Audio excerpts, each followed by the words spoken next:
दोस्तों नमस्कार। बहुत सारे कमेंट्स आप लोगों के आते हैं कि हमें इस इंजेक्शन के बारे में बताइए, हमें इस इंजेक्शन के बारे में बताइए। तो हमने भी सोचा है कि क्यों ना स्टेप बाय स्टेप सारे इंजेक्शन्स की जानकारी आप लोगों को दे दी जाए। तो आज एक ऐसा ही अन्य एंटीबायोटिक इंजेक्शन मैं आप लोगों के लिए लेके आया हूं जो आप मेरे पीछे पैनल पर देख पा रहे हैं और आपने थंबनेल और टाइटल में भी देख लिया। वो है एक्शनल। एक्शनल जो इंजेक्शन है मेरे हाथ में आप देख रहे हैं, एक्शनल 1 ग्राम, लिखने में तो सिर्फ 1 ग्राम लिखा हुआ है, लेकिन बहुत ही पावरफुल इंजेक्शन है। ये पावरफुल क्यों है, कहां कहां ये काम आता है, कहां इसे काम में नहीं लिया जाना चाहिए, ये सारी की सारी बातें आज के इस वीडियो में हम करेंगे। और आज का ये वीडियो देखने के बाद आप कभी भी प्रश्न नहीं करेंगे। एक्शनल से रिलेटेड सारी चीजें आपको इस एक ही वीडियो में क्लियर हो जाएगी। तो देखिए, एक्शनल जो आप मेरे हाथ में देख रहे हैं, यह एक्शनल अगर हम खोल करके देखें पहले कि इसके अंदर क्या आएगा, तो सीधा ही एक आपको पाउडर फॉर्म में एक वायल नज़र आ रही है। यानी पाउडर फॉर्म है तो जाहिर है इसे घोलने के लिए हमें डिस्टिल वाटर भी दिया हुआ होगा, है ना। स्टेराइल वाटर इसके अंदर है।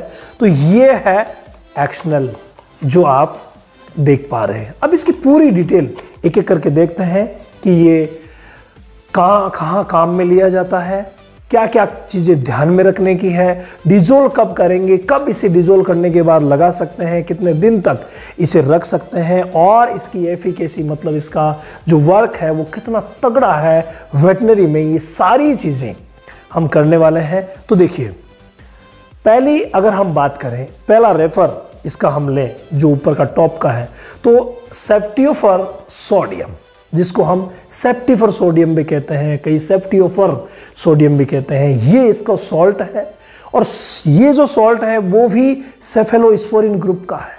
और सेफेलोस्पोरिन ग्रुप का ये 3rd जनरेशन का एंटीबायोटिक है।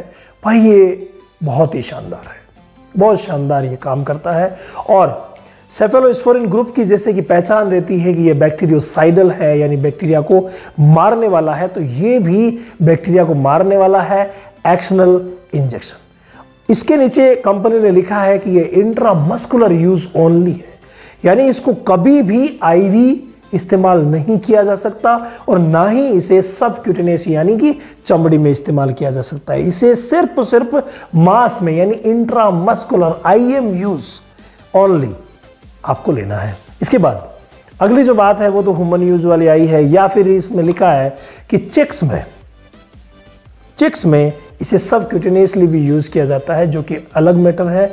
हम पूरा का पूरा इसे केटल, बफेलोज, सीप, गॉट्स उसके ऊपर ही ले रहे हैं, तो वहां पर आप सिर्फ और सिर्फ इंट्रामस्कुलर इसका इस्तेमाल कर सकते हैं अगर आप एक रजिस्टर्ड वेटनरियन है। तो ये भी बात एक विशेष ध्यान रखना जो मैं आगे बताऊंगा। 1 ग्राम का है, जोइटिस कंपनी का है, ठीक है, कंपनी का नाम है जोइटिस। 1 ग्राम में ये आता है। और 1 ग्राम के अंदर अगर हम देखें तो शायद अभी आ जाएगा, नहीं तो मैं बता दूंगा कि कितना क्या क्या आता है।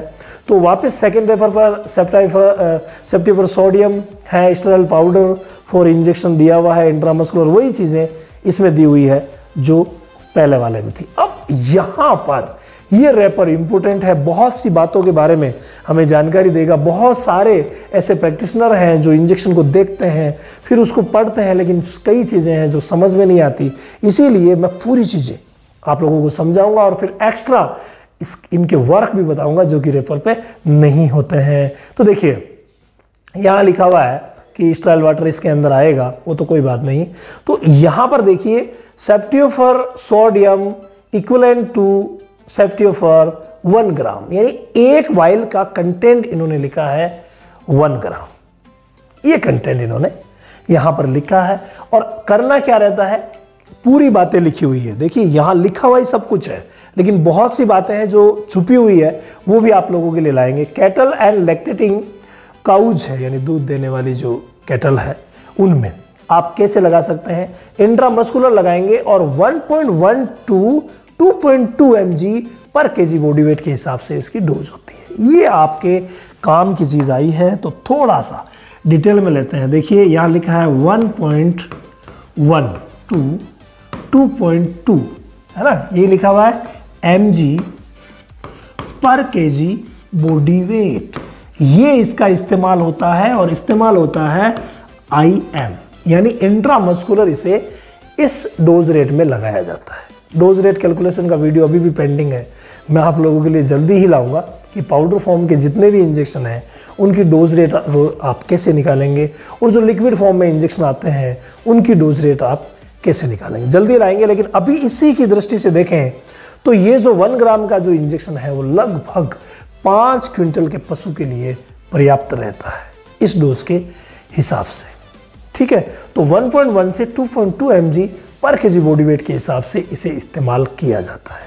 पूरा 1 ग्राम का है यानी 1000 mg का है, तो 1000 mg का है तो जाहिर है 2 mg पर केजी बॉडी वेट से अगर हम देखें तो 500 kg के लिए एक एक्सटर्नल पर्याप्त है, 1 ग्राम ओनली, ठीक है। तो इसके बाद आगे चेक्स में दिया गया है जो चीज़ें हमारे इतनी इंपॉर्टेंट है नहीं। इसके बाद की अगर हम बात करें तो यहाँ पर विशेष बात जो लिखी गई है आप लोगों के लिए ये इंपॉर्टेंट है। क्या लिखा गया है कि इसे डिजोल्व करने के बाद यानी कि 1 ग्राम को आप 20 ml स्टेराइल वाटर में डिजोल्व कीजिए और डिजोल्व करने के बाद इसको आप अगर तुरंत इस्तेमाल करना चाहते हैं तो तुरंत कर सकते हैं, वो तो बहुत ही अच्छा रहता है। लेकिन कंपनी कहती है कि आप इसे यानी रिकंस्टिट्यूशन जो सॉल्यूशन है इसको आप स्टोर कर सकते हैं फ्रीज में, रेफ्रिजरेटर में 2 डिग्री से 8 डिग्री तक। यानी अपना जो फ्रीज है, फ्रीज का जो बाहरी हिस्सा है जहाँ सब्जियां वगैरह पड़ी रहती है, वहाँ का तापमान 2 से 8 डिग्री के बीच में रहता है। तो वहाँ अगर आप इसे डिजोल्व करने के बाद रखते हैं तो आप इसे कम से कम 7 दिन तक रख सकते हैं। ये बहुत ही अच्छी बात है भाई, महंगा इंजेक्शन है तो आपने डिजोल्व कर लिया, तो डिजोल्व करने के बाद 7 दिन तक रख सकते हैं। इसके बाद कंपनी कह रही है कि अगर टेम्परेचर कंट्रोल है रूम का यानी रूम टेम्परेचर पर भी इसे 12 घंटे रखा जा सकता है। यानी सुबह डिजोल्व किया आपने, धूप में नहीं ले गए, रूम टेम्परेचर पर रखा तो शाम तक आप इसे यूज कर सकते हैं। इसके अलावा कंपनी कह रही है कि इसे अगर आप फ्रीज कर देते हैं मतलब फ्रोजन रखते हैं, इसे जमा देते हैं फ्रीजर में रख करके, तो जमाने के बाद इसको 8 सप्ताह तक भी यूज किया जा सकता है। ये सारी बातें यहाँ कंपनी के रेपर पर लिखी हुई है और वार्निंग दी गई है फॉर वेटनरी यूज ओनली और H1 शेड्यूल के अंतर्गत ये आती है, यानी कि कोई भी बगैर रजिस्टर्ड प्रैक्टिशनर इसको यूज नहीं कर सकते, सिर्फ रजिस्टर्ड प्रैक्टिशनर ही इसका इस्तेमाल कर सकते हैं। इतनी सारी बातें हमें यहाँ पर एक एक करके पूरी मिल गई है जो हमने एक एक करके देखी। इसके बाद अगर आगे की बात देखें तो यहाँ पर विड्रॉल पीरियड इसका बताया गया है, जिसमें कि मिल्क बताया गया है कि मिल्क में बिल्कुल भी नहीं आता है, ये अच्छी बात है, और मीट में 4 दिन तक आता है, और बाकी ये कंपनी के एड्रेस वगैरह है जोइटिस के, तो वो तो आप सबको पता ही है। उसके बाद आती है इसकी MRP। भाई यही एक इसका नुकसान वाला बिंदु है कि इसकी रेट थोड़ी ज़्यादा है। 1 ग्राम की MRP 575 अभी करंट में चल रही है, जो कि बहुत ही ज़्यादा है। तो ज़्यादा MRP इसका मतलब कुछ ना कुछ हो सकता है कि अच्छा रिजल्ट वेटनरी में देता हो। तो चलिए जान लेते हैं इसके रिजल्ट के बारे में कि ये क्या क्या काम करता है। तो भाई रिजल्ट को अगर देखें तो जैसा इसका दाम वैसा ही इसका काम, यानी काम भी बहुत ही शानदार है। लेकिन इसे यूज करने से पहले आप अपने आप को प्रिपेयर कर लीजिए कि इसका इस्तेमाल वहीं किया जाता है जहां वास्तव में इसकी ज़रूरत हो। बिना ज़रूरत के अंधाधुंध इसका इस्तेमाल पशुओं के लिए बहुत ज़्यादा नुकसानदायक हो रहा है। फिर छोटे एंटीबायोटिक्स जो होते हैं वो काम नहीं करते, तो ये थोड़ा सा नुकसान भी इसका है, उसको आपको मद्देनज़र रखते हुए इस्तेमाल करवाना होता है।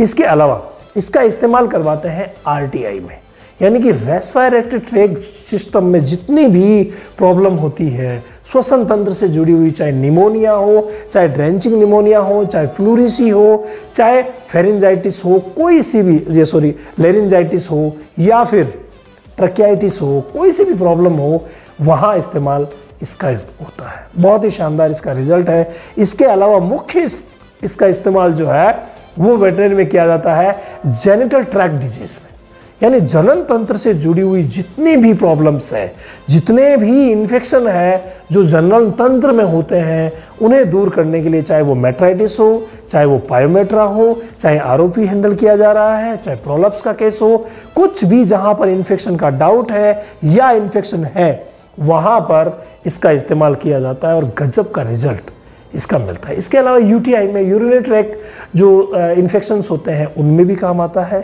और घाव में जब बाकी सारी चीज़ें दे देते हैं और घाव ठीक नहीं होता तो ये ठीक कर सकता है। वाउंड में इसका बहुत अच्छा रिजल्ट है। स्वेलिंग में भी, यानी ऐसी सूजन जो ठीक नहीं हो रही है उसमें भी एज ए एंटीबायोटिक। अगर सूजन बैक्टीरियल है, देखिए जाहिर है एंटीबायोटिक है तो बैक्टीरिया के खिलाफ ही काम करेगा। तो ऑल बैक्टीरियल डिजीज में, यानी सारी की सारी जो बैक्टीरियल डिजीज है, चाहे ग्राम पॉजिटिव से होती है क्योंकि ब्रॉड स्पेक्ट्रम है, चाहे ग्राम नेगेटिव से होती है, सभी को ये मारता है। जबकि ग्राम नेगेटिव के लिए तो ये बहुत ही अच्छा रिजल्ट वाला है। जैसे ग्राम नेगेटिव बैक्टीरिया से एक बीमारी होती है HS, हीमोरेजिक सेप्टिसीमिया, गल घोटू, उसमें इसका रिजल्ट जो है वो बहुत ही शानदार रिजल्ट इसका गल घोंटू में मिलता है। बाकी सारी की सारी बैक्टीरियल डिजीज जो भी है उन सब में ये बहुत अच्छा काम करता है। लेकिन ध्यान ये रखना पड़ता है कि इसका इस्तेमाल आप उसी जगह करें जब आपको लगता है कि बाकी जो इंजेक्शंस हैं एंटीबायोटिक वो काम नहीं करेंगे, क्योंकि ये थोड़ा हाई एंटीबायोटिक है, इसलिए इसका इस्तेमाल हमें सोच समझ करके करना पड़ता है।